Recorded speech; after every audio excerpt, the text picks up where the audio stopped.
Welcome back, everyone. Appreciate y'all being here today, and welcome if you're brand new to the channel. Nice to have you here. Today's video, we're doing the top 10 places to visit in Italy. This is by Ryan Shirley. I love his work. Hopefully you guys do as well. But yeah, I'm excited to get into it. You guys know Italy is one of my favorite places so far that we've seen, and I think it's just beautiful, and I love the food and everything else. So we're gonna go ahead and hop into his video here, the top 10 places to visit in Italy. What's up, guys? My name is Ryan, and I spent the last few summers exploring the wonderful country of Italy, and I want to show you my favorite places. So here's my Italy top 10.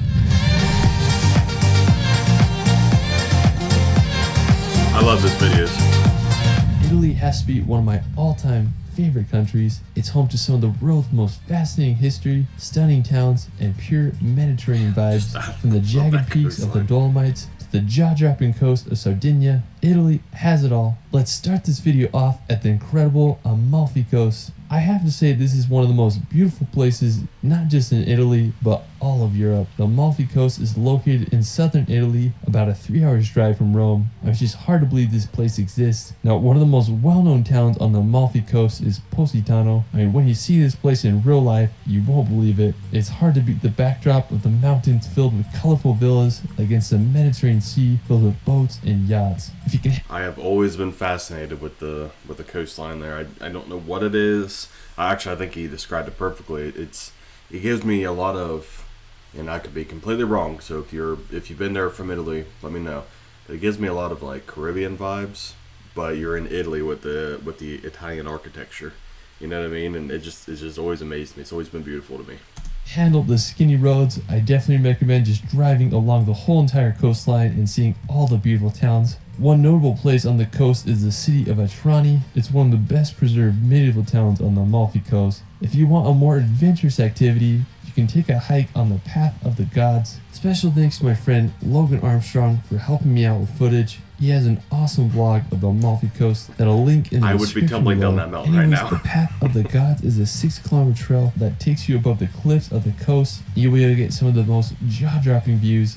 Just unreal. Now, the best time to visit the Amalfi Coast is around May or early fall. You'll be able to miss the summer crowds while still enjoying the warm Mediterranean weather. Now, just off the coast, there's an incredible island called Capri. Now, to get to Capri, you can take a 45-minute ferry from Naples for around 20 euros. Now, one of my favorite features of the island is the Faraglioni. It's an impressive sea stack that juts out of the island. There's this little archway. If you're sandy, you can drive a boat through. When you do go to Capri, I definitely recommend renting a boat. That'll be the best way you can see the entire island and find all its hidden grottos and just jaw-dropping coastline. Now, after Capri and the Amalfi Coast, we're going to head up to northern Italy to visit the Dolomites. I'll be rolling down those mountains too. I spent 7 weeks exploring the Dolomites, and I consider it to be some of the greatest days of my life. Wow. One of my favorite places in the Dolomites is Sicily. The green grass slopes contrasted with the jagged mountain ridge makes for one of the most unbelievable landscape combos in the world. Now, to get to Sicily, I took 2 gondolas up the mountain and made it to the top. When I got there, the clouds covered half the mountain, making it for one of the best views I've ever gotten. So cool. Places like this just really spark your imagination and make you feel like a kid again. I hope everyone can witness the power of Sicily at least once in their life.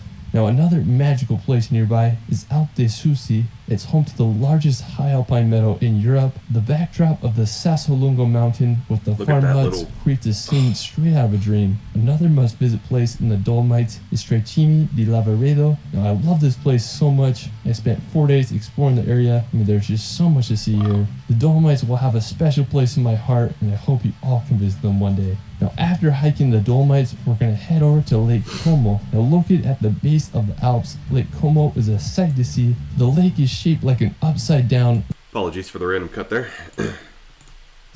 The lake is shaped like an upside down letter Y, and it's known for its picturesque scenery and luxury villas. Lake Como has been named one of the world's most beautiful lakes, and I totally understand why. Now, when you're there, you can walk the streets of Bellagio or take a ferry to the other lakeside villages. Celebrities such as George Clooney have villas here. Hey, if I had the money, I'd probably buy one too. After Lake Como, we're gonna head to the coast to visit Cinque Terre. Now, Cinque Terre is made up of 5 seaside villages that date back to medieval times. The small fishing villages have lined the coast for thousands of years. During the Middle Ages, the villages started to be attacked from pirates, so fortifying walls were built to protect them from any future raids. Now the small town of Vernazza is one of my favorites. It has the only natural port of Cinque Terre. It remains one of the truest fishing villages on the Italian Riviera. I love that. I just That's can't so get over beautiful. these colorful houses and beauty of these cities. It's just hard to beat the charm of these Italian villages. After Cinque Terre, we're going to head to the second largest island in the Mediterranean, Sardinia. With some of Europe's best coastline, pristine beaches, and the clearest water I've ever seen, Sardinia is the place you gotta go. Now, one of the most impressive spots on Sardinia is the Balne coast. It's 40 kilometers of coastline that's made up of massive limestone cliffs and secluded beaches. Now, special thanks to my friend the Drone Book for helping out with footage. He has one of the best videos on Sardinia, and I'll link it in the description below. There's so many great places in it. Now, the Balne coast isn't the easiest place to reach. Most places require a hike or a boat ride, so if you do go, I definitely recommend renting a boat so you can see. Look how white those coastlines, or those, I'm calling mountainsides, I don't know exactly, cliff sides look. I mean, at least they look white to me. I know it's probably just like the sandy beach vibes you get, but man. All the coast. Now, one of my favorite places is Cala Gororite. It has this insane rock formation coupled with crystal clear water. I mean, I would just do anything, be cruising on a boat there right now. I mean, it's just a freaking paradise there. Now, after Sardinia, we're going to head back to the mainland to visit Italy's capital I was just Rome. getting ready to say, now, man, Rome we may be should one have of the the most video, and we're famous not and even been to like iconic Rome or capitals anything. in the world. Its history spans over 28 centuries, with its founding taking place in 753 BC. Ancient Rome's architecture stands today and draws millions of tourists each year. One of the most well-known structures of the capital is the Colosseum. It's this oval-shaped amphitheater that was completed in 80 AD. It was the largest amphitheater built and could hold anywhere from 50 to 80,000 spectators. You can just marvel at its structure from the outside or take a guided tour to witness the interior. 50 to 80,000 spectators. That is big by today's standards. Like, you know, you can obviously see who my favorite football team is, and their stadium has been upgraded and upgraded and upgraded, and it holds, it's technically 105, but it can get up to about 110, 111,000 people in it.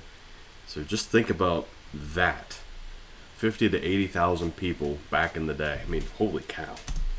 One of my favorite attractions is the Trevi Fountain. It's a Baroque-style fountain that was built in 1762. I mean, there's just so much to see in Rome. I hope you can all visit it one day. After Rome, we're going to head south to visit the region of Pulia. Now, located on the boot hill of Italy, Pulia is a region famous for its whitewashed towns and magnificent coastline. One of my favorite places in Pulia is Puliano a Mare. It's a stunning town right on the Adriatic coast. What I love about it is how the city is built right on the sea cliffs. I mean, they're just on there so perfectly that it looks like they're gonna fall off. There's some restaurants built into the cave. How do they do that? How do they build it right on the cliff, but make it so secure?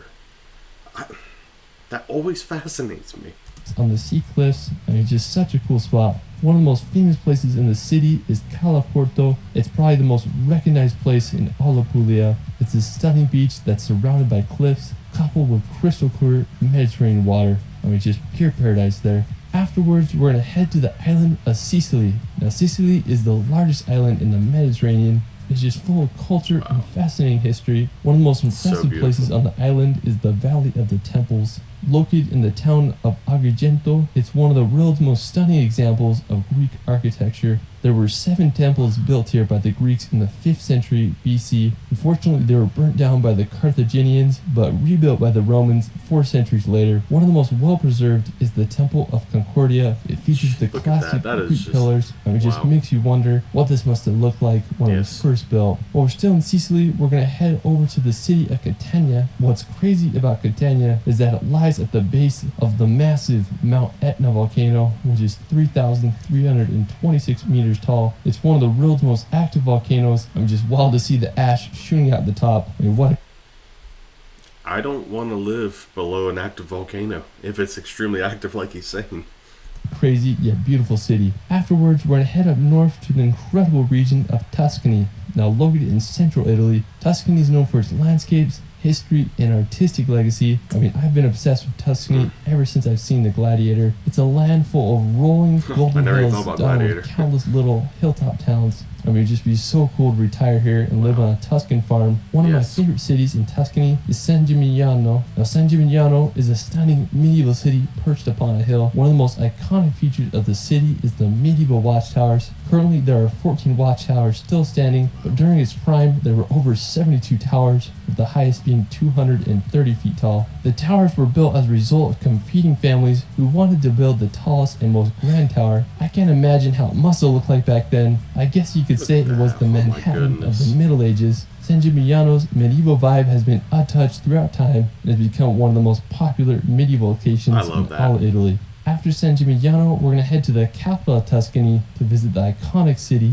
of Florence. I have to say that Florence is my favorite city in all Italy. It's considered to be the birthplace of the Renaissance. One of the most impressive buildings is the Florence Cathedral. When you look at it, you just can't believe how big it is. It was completed in 1436, and it just amazes me that they were able to engineer such a big dome back then. The Ponte Vecchio Bridge is another historic site as it crosses the Arno River. I mean, I just can't say enough good things about Florence. It's such an incredible city. Well, that is it for my Italy top 10. I mean, there's just so many places in Italy. I could do a top 100 list. Hopefully, I can spend some time there this summer, so be expecting a part 2. Let me know where your favorite place in Italy is in the comments below. I also start a relaxation channel where I post. I will never not be in love with Italy. I will never not be in love with it. I have always been fascinated by, well, not always. I've been borderline obsessed with Italy since, what was it, 2009 or 10. I can't remember when that game came out that I played, but I love Italy. It's just so beautiful. And there's so much culture and history there, and I want to explore it. Of course, but that's like a lot of the world. So, I guess you never know. But I loved it. Hopefully you guys enjoyed that video. If you did, consider leaving a like on the video. Subscribing to the channel. It's free for you. Helps me out tremendously. But yeah, let me know what you guys saw about that video. Let me know what places he may have missed. Or obviously it was only top 10, his personal top 10, so he didn't grab everything. But yeah, let me know what you guys think about the video. Let me know what your favorite places are in Italy if you've been there and or lived there. But other than that, thank you guys for watching, and we'll see you on the next one. Bye, guys.